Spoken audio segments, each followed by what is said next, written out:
मैं अक्सर हरिद्वार धर्मशाला रावी प्रेम सभा में जाकर होता हूँ।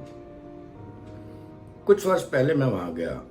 एक पति पत्नी जो विदेश में रहते हैं, पहले भारत में रहते थे, उनने इच्छा जाहिर की कि हमें गंगा स्नान करना है। शाम के समय हम हर की पौड़ी पर गंगा स्नान करने के लिए गए।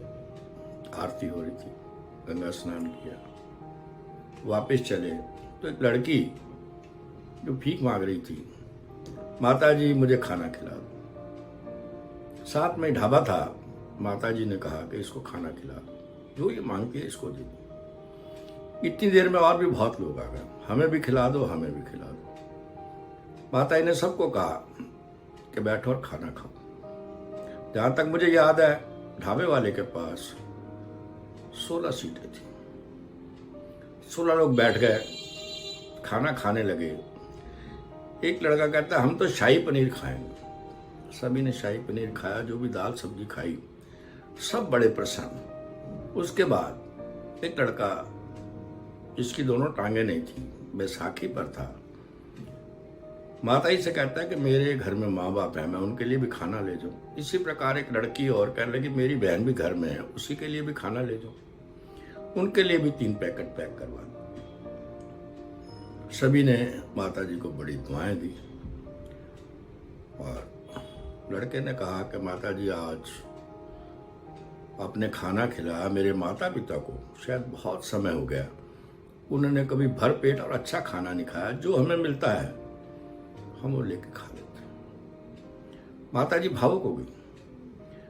माता जी कहने लगी कि मैं ये सोच रही थी कि 15 साल के बाद मैंने गंगा स्नान किया है और मेरे सारे पाप धुल गए। मैं आज बड़ी प्रसन्न थी, लेकिन इन लोगों के खाना खाने के बाद आज मुझे महसूस हुआ कि गरीब आदमी के लिए भर पेट खाना बड़ा महत्व रखता है। तो उन्होंने कहा कि मैं विदेश जाकर जो भी मुझसे बन पड़ेगा मैं इन गरीब आदमियों के लिए जरूर करूंगा।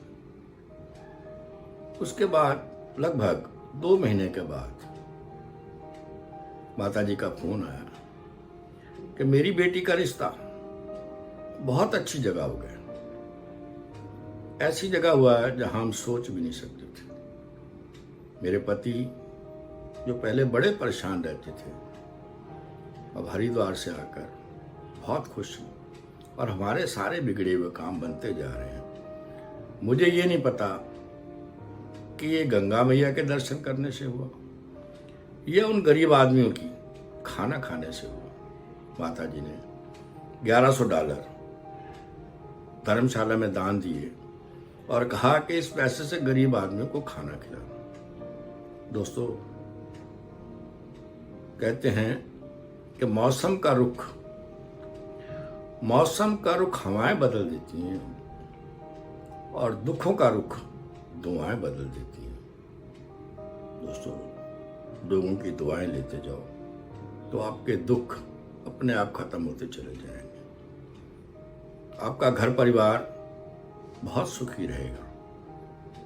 किसी की बद दुआ मत लेना, कि बद दुआ तो पत्थर का भी सीना फाड़ देती।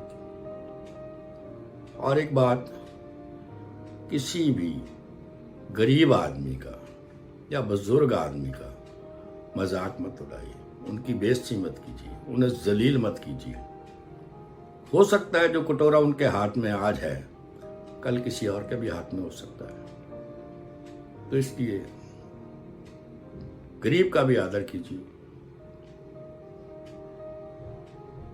यही मेरी आपसे प्रार्थना है। धन्यवाद।